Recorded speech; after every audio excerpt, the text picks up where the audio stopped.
नमो तस्य भगवतो अरहतो सम्मा संबुद्धस्स नमो तस्य भगवतो अरहतो सम्मा संबुद्धस्स नमो तस्य भगवतो अरहतो सम्मा संबुद्धस्स। देव आणि मनुष्याचे शास्ता महाकारुणिक तथागत भगवान गौतम बुद्ध, तसेच विश्ववंदनीय परमपूज्य भारतरत्न डॉक्टर बाबासाहेब आंबेडकर आणि सर्व पवित्र असा पूजनीय भिक्षू संघ, माझे गुरुवर्य, माझे उपाध्याय आणि माझे कल्याण मित्र, या सर्वांना प्रथम माझं त्रिवार वंदन.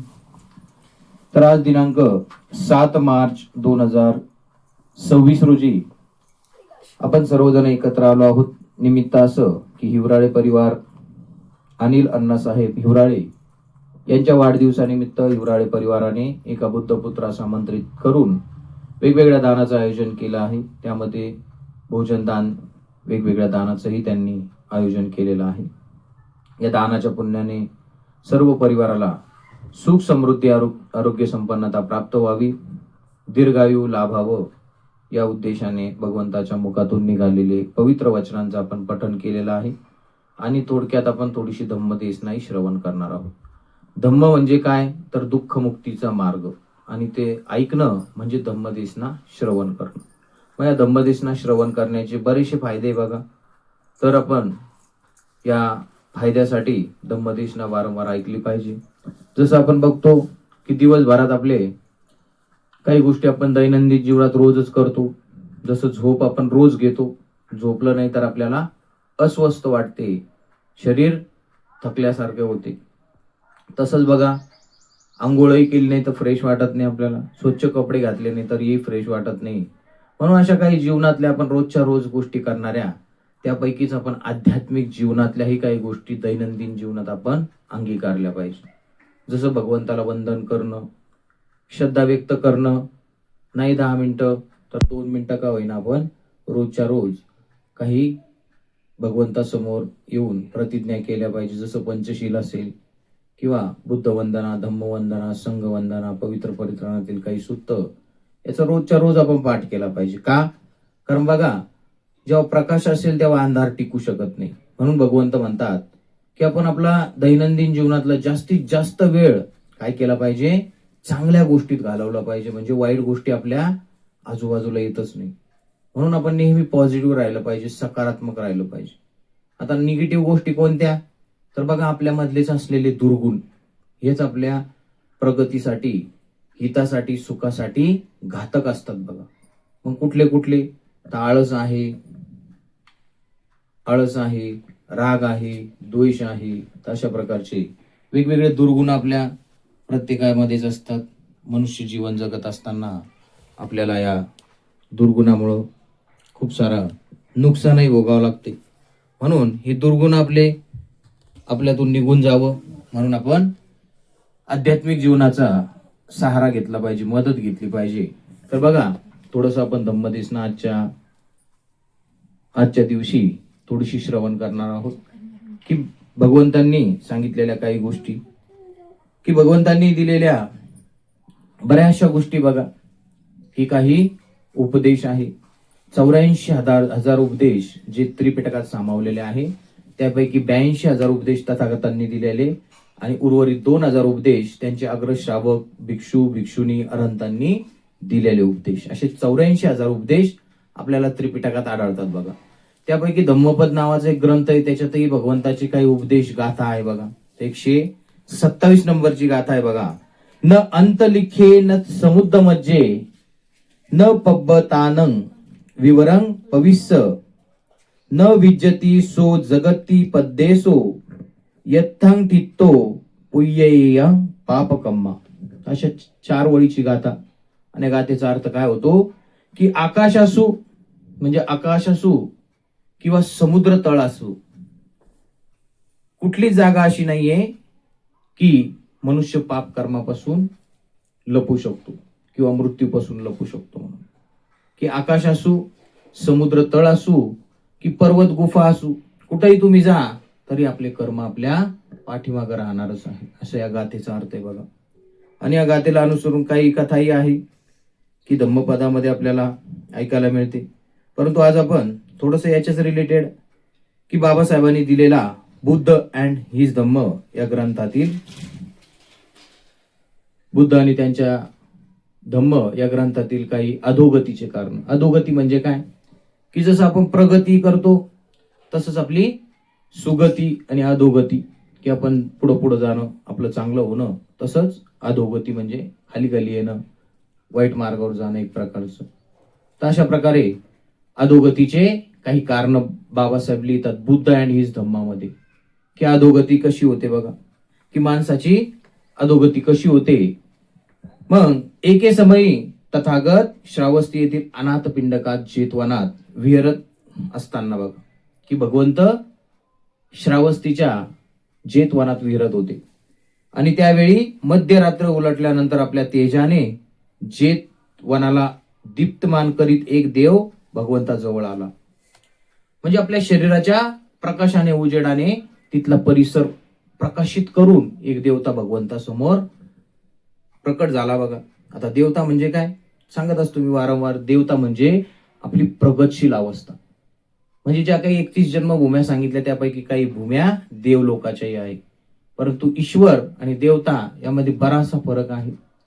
बरेच लोक ईश्वराला देवता समजतात आणि देवतालाच ईश्वर समजतात. हे आपण लक्षात घेतलं पाहिजे की देवता म्हणजे नेमकी काय.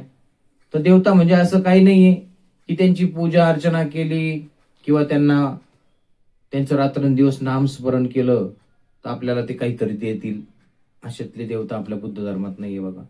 मग हे देवता म्हणजे कोण, तर आपल्यापेक्षा थोडं प्रगतशील झालेले, आपल्यापेक्षा पुढच्या गतीला गेलेले. मग असा एक देवता दीप्तमान होऊन, प्रकाशमान होऊन भगवंताच्या समोर प्रकट झाला आणि भगवंताला विनंती करू लागला. काय विनंती करू लागला, की त्याने भगवंताला अभिवादन करून पुढील प्रमाणे म्हणजेच अशी विनंती केली की मी आपल्याला माझ्या शंकेच्या निरसनासाठी काही प्रश्न करणार आहे. कृपया करून माणसाच्या अधपतनाची काय कारणे आहे ते मला सांगा. म्हणजे अधोगतीला का जातो माणूस. जसं आपण 10वी 12वीला बघा नापास होण्याचं काय कारण आपल्याला माहिती आहे. अभ्यास नाही केला किंवा पेपर नाही सोडवला किंवा गैरहजर राहिलो, असे कारण आहे नापास होण्याची. तसंच मग अधोगतीचं कारण काय, की असं प्रश्न भगवंताला त्या देवताने विचारलं.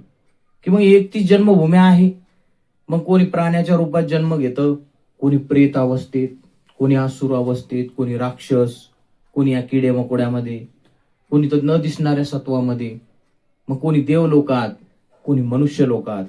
मग हा फरक का आहे आणि याच्यात अधोगती सुगती, मग अधोगतीला जायचं काय कारण आहे, असं भगवंताला त्या देवताने विचारलं. तेव्हा भगवंतांनी मग पुढील काही गोष्टी सांगितल्या, की भगवंत म्हणतात कोणाची उन्नती होत आहे आणि कोणाची अधोगती होत आहे हे सहज समजण्यासारखं आहे. बघा की मनुष्य जीवन जगत असताना, मनुष्य हा एकमेव प्राणी असा आहे की तो बाकीच्यांपेक्षा थोडासा जास्त विकसित आहे. बुद्धीची क्षमता, त्या बुद्धीचा चांगला वापर करून, म्हणून बुद्धीला आपल्याला समजू शकते की कोण सुगतीला जाऊ शकतं आणि कोण अधोगतीला जाऊ शकतं. हे सहज समजण्यासारखे भगवंत म्हणतात. मग कसं, तर भगवंत म्हणतात जो धम्मप्रेमी आहे, धम्मप्रेमी हा उन्नत पथावरील तर धम्मदेष्टा हा अधोगतीच्या पथावरील वाट सुरू असतो. आता धम्मप्रेमी म्हणजे काय, एखाद्या विशिष्ट गोष्टीवर प्रेम ठेवणारा नव्हे, तर हे जे निसर्गाचे नियम आहे जे भगवंतांनी धम्मरूपी आपल्याला सांगितले, की धम्म म्हणजे काय, तर हे निसर्गाचे नियम, की चोरी केली तर आपल्याला अशी अशी शिक्षा मिळेल, हत्या केली तर अशी शिक्षा मिळेल, व्यभिचार केली तर असं असं होईल. म्हणजे हे जे काही नियम पाळणं म्हणजेच धम्म पाळणं. मग असा जो धम्म भगवंतांनी सांगितला सद्धम्म, हा जो धम्मावर प्रेम करतो, श्रद्धा ठेवतो, समजून जायचं हा सुगतीला जाणार आहे. आणि जो धम्मदेष्टा असतो, केला धम्मच आवडत नाही बघ काही काही जणाला, त्याला वाटतं आपण लय दारू पितो, मग कशाला विहारात जायचं, कशाला धम्म समजून घ्यायचा. मग ते समजून जायचं का असे लोक अधोगतीला जाणार. म्हणजे जे धम्मदेष्टा असतात, की ज्यांना धम्मावर प्रेम नाही, याच्यावरूनच आपल्याला समजते की ते अधोगतीला जाऊ शकतात किंवा सुगतीला जाऊ शकतात. तर भगवंत असं म्हणतात, आणि तो घृणा करतो त्याचं पतन. म्हणजे भगवंत मग पुढे सांगतात बघा, की जो धम्मावर प्रेम करतो त्याची उन्नती होते आणि जो घृणा करतो त्याचं पतन होते. म्हणजे पहिलं कारण काय सांगितलं अधोगतीचं, की जो धम्मावर घृणा करल, की नको बाबा धम्म, विहारातही जाणं नको, धम्मही नको, भगवंतासमोर वंदना करणं नको, बाबासाहेबांनी दिलेलं 22 प्रतिज्ञाही पाळणं नको, काहीच नको आपल्याला. बरं आपण आपल्या जीवनात, मग तो समजून जायचं तो अधोगतीला जाणार. हे पहिलं कारण बघ, की धम्मावर प्रेम नसणं. दुसरं, की भगवंत म्हणतात की अधोगतीच्या वाटसरूला दुर्गुणी माणसं प्रिय वाटतात आणि सद्गुणी माणसं अप्रिय वाटतात. त्याची दुर्गुणी माणसावर श्रद्धा असते आणि त्यांचा धर्म त्याला चांगला आहे असं वाटतो. हे असं दुसरं लक्षण आहे बघा अधोगतीला जाण्याचं. बघा की जो कोणी अधोगतीला जाणार आहे, म्हणजे सुगती आणि अधोगती, मग जो कोणी अधोगतीला जाणार आहे त्याचं दुसरं लक्षण काय आहे, की त्याला सद्गुणी लोक अप्रिय वाटतात. म्हणजे कोणी कोणी बुद्ध विहारात जाणारे, व्यसन न करणारे, चांगलं वागणारे असे लोक नाही आवडत त्याला. त्याला वाटतं बाबा नको आपल्याला असे लोक, यांची हे वाईट वाटतात त्याला. मग आणि दुर्गुणी लोक चांगलं वाटतात. म्हणजे मित्रात बघतो आपण की चांगले मित्र वेगळा ग्रुप असतो, पुड्या खाणारे, दारू पिणारे, खोटं बोलणारे एक वेगळा ग्रुप असतो. म्हणजे मूर्खच आवडतात बघा, की निसर्गाचा नियम आहे. दारुड्याकडे वळतात, चांगले लोक चांगल्याकडे वळतात, असं निंदा करणाऱ्याकडं. म्हणजे एक प्रकारचा निसर्गाचा नियम आहे हा. आणि तसंच महा दुर्गुणी माणसाला काय होते तर म्हणजे या अधोगतीच्या वाटसरूला काय वाटते, त्याच्यावर चालणाऱ्या की चांगले लोक नको वाटते त्याला आणि वाईट लोक चांगले वाटते. म्हणजे वाईट लोक म्हटले की चला इकडे जाऊ आपण नारळ फोडून येऊ, मग त्याला त्यांचा धर्म खरा वाटतो. की खोटं नाटक असं अंधश्रद्धा का असं त्याला ती खरी वाटते. शॉर्टकट मार्ग, की बाबा तिथं तर काही म्हणत नाही दारू पिऊ नका, कोणी जा हात जोडा, काही करा, नारळ फोडा, सोपं साप आहे, की काही बंधन नाहीये असं त्यांना वाटतं. म्हणून ते दुर्गुणी लोकांचा धर्म त्याला प्रिय वाटतो. तर असं समजून जायचं हा माणूस अधोगतीला नक्की जाणार आहे. मी नाही सांगत, भगवंतांनी सांगितलं आणि बाबासाहेबांनी लिहिलं. कुठं? बुद्ध अँड हिज धम्म या ग्रंथामध्ये. पान नंबर बघा 255, चतुर्थ खंड भाग 14. त्यामध्ये पहिलंच प्रकरण माणसाची अधोगती कशी होती. एवढे मोठे ज्ञानी माणूस बाबासाहेब आंबेडकर त्यांनी लिहिलेलं आहे बघा. म्हणजे खोटा असेल का? नाही. तर बघा तिसरं बघू आपण, की तिसरं कारण की अधोगतीचं आहे. ते 2 कारण बघितले आपण. मग तिसरं कारण काय आहे, की झोपाळूपणा. म्हणजे ज्याला लय झोप येत असेल रात्रंदिवस, रात्री झोप घेतली 2, 4, 8 घंटे जेवढी गरजेची, तरी तो झोपतच राहतो. असा झोपाळूपणा, गप्पा मारण्याची आवड, की निरर्थक बडबड करणं हे मूर्खांचं लक्षण आहे बघा. लक्षात घेतलं पाहिजे. म्हणजे तुम्ही धम्मचर्चा करणं हे सुगतीचं लक्षण आहे. मंगल कल्याण होते त्याने धम्माची चर्चा केल्याने, धम्म ऐकल्याने. परंतु नुसतं गप्पा मारत बसणं, रिकाम्या गप्पा, अशा जो व्यक्ती झोपाळू असतो, ज्याला गप्पा मारण्याची आवड असते, जो निरुद्योगीपणा म्हणजे ज्याला काही उद्योग करू वाटत नाही, काम धंदे, आणि जो आळशी असतो, हे सर्व दुर्गुण असणे हे अधोगतीचे तिसरं लक्षण आहे बघा. क्रोधविष्टेचा म्हणजे क्रोधी असतो. तर अशा प्रकारे हे जे गुण ज्याच्यात दिसेल तुम्हाला, की लय झोपाळू आहे, गप्पा मारतो, लय निरुद्योगी आहे, काम करत नाही, आळशी आहे, रागीट स्वभाव आहे, मग असे समजून जायचं की हे अधोगतीला जाण्याचं तिसरं कारण भगवंतांनी सांगितलं बघा, की हे नक्की अधोगतीला जातील जर त्यांनी त्यांची दुर्गुण बदलले नाही तर.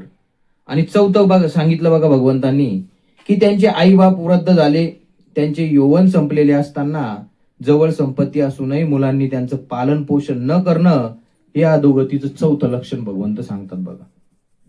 की समजा माझे आई वडील आहे, आता त्यांचं यौवन संपलं म्हणजे जवानी संपली, आता शरीरात ताकद नाही, काही नाही, मग ते कामधंदे नाही करू शकत. जसं त्यांच्याकडे ताकद होती तर त्यांनी आपल्या लहानचं मोठं केलं, सगळ्या गरजा पूर्ण केल्या. पण आता उतरत्या वयात त्यांचं यौवन संपलं, ताकद संपली. मग अशा टायमाला जो आपल्या माता पिताची सेवा करत नाही, त्यांचं पालन पोषण करत नाही, असं समजून जायचं तो मुलगी अधोगतीला जाते बघा. असं भगवंतांनी चौथं लक्षण सांगितलं बघा.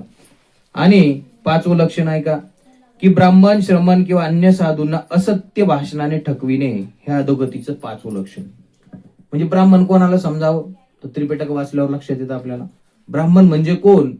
जो असतो ज्ञानी पुरुष, तो धम्माच्या मार्गावर चांगलं चालतो, जो शिलांचं पालन करतो, जो सद्धम्म ऐकतो, सद्धम्माच्या जीवनावर चालतो, अशाला ब्राह्मण म्हटलं जायचं. पाली भाषेत अभ्यास केल्यावर लक्षात येत आपल्याला.